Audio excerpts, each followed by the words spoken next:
So, what happens when a democracy is deeply, deeply divided? Along ethnic or linguistic lines. Well, it really faces a fundamental choice. One group can just impose its will on everyone else, or they can find a way to share power.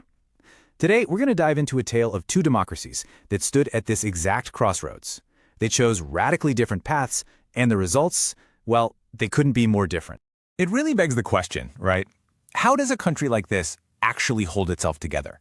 When you've got this complex mosaic of different cultures and languages, not just one solid block, how do you keep from shattering into a million pieces? What's the political glue that holds it all together? Okay, so let's meet our two case studies for today. Belgium, a small nation right in the heart of Europe, and Sri Lanka, an island nation in South Asia. Both are democracies, both have incredibly diverse populations, and yep, both face this exact same dilemma. But their solutions, they were worlds apart. All right, first things first. To really get why they made the choices they did, we need to meet the players. Let's take a look at the ethnic makeup of both Belgium and Sri Lanka. Now, in Belgium, the numbers don't really tell the whole story. You see, while the Dutch-speaking Flemish community was the majority, the minority French speakers were historically a lot wealthier and more powerful, and that created some serious tension, especially in the capital, Brussels, where the French speakers were actually the majority. Kind of complicated, right? Now, let's hop over to Sri Lanka. And here, the situation was, well, it was much more straightforward numerically speaking. The Sinhala speakers made up a commanding 74% of the population. The largest minority, the Tamil speakers, were at 18%. So, numerically, one group had a massive, massive advantage. So right there, you can see the flashpoint in each country. In Belgium, it was this clash of economic power versus population size. The Dutch had the people, but the French had the money.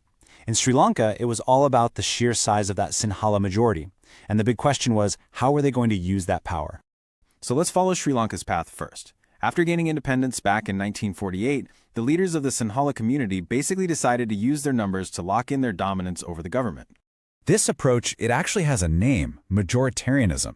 It's a political philosophy that pretty much says might makes right.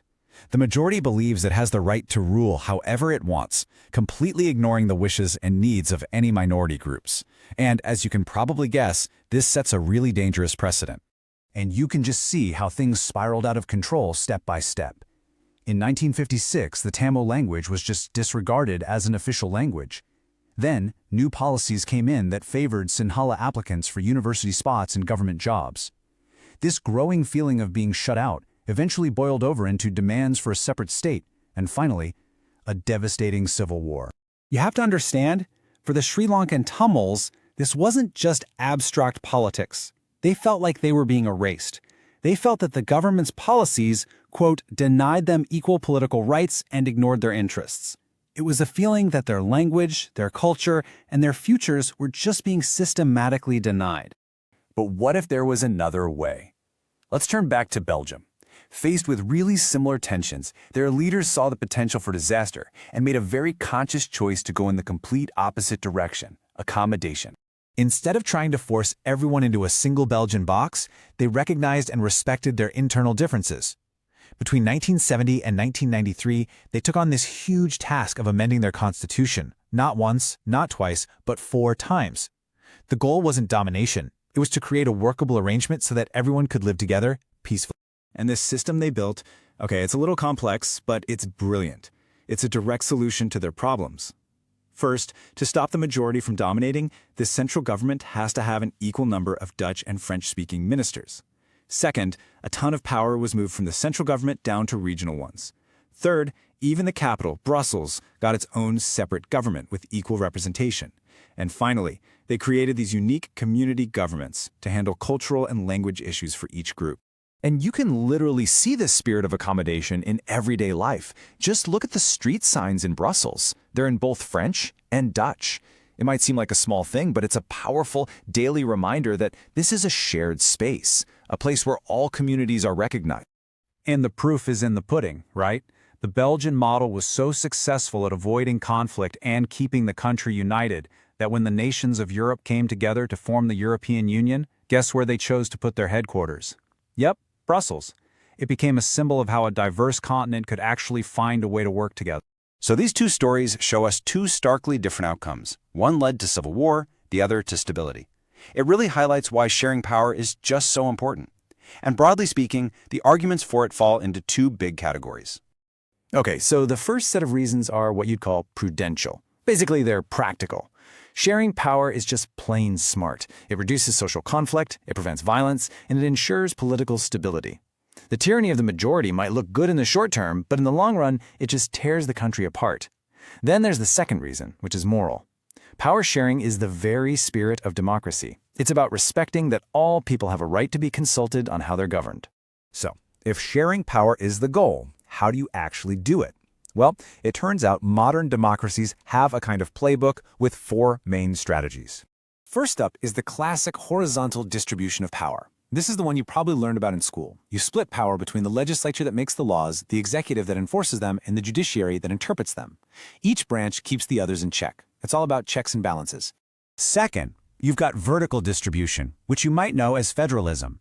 Here, power is shared between the big national government and smaller state or regional governments. This should sound super familiar. It's the exact tool Belgium used to accommodate its regions, and, tragically, the one Sri Lanka refused to use. The third way is sharing power among different social groups. This is all about making sure religious or linguistic minorities have a real voice and a real stake in the system so they don't feel alienated. And that unique community government in Belgium, a perfect example of this in action. And finally, number 4, power is shared between political parties. In a healthy democracy, competition makes sure that power doesn't just stay in one set of hands forever. And sometimes, this sharing is really direct, like when 2 or more parties team up to form a coalition government. This cartoon about Germany's Grand Coalition is just a brilliant illustration of this idea.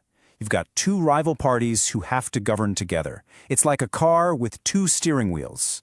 Yeah, it's complicated, but it's a system that forces everyone to compromise and cooperate. Which leaves us with a final, really difficult question, inspired by the real-world example of Lebanon.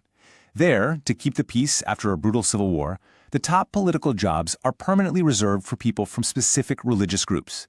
This guarantees stability, but it limits pure democratic choice. So, is that guaranteed peace worth sacrificing a little bit of democracy? Or is the risk of conflict just the price you have to pay for true majority rule? It's a tough one, and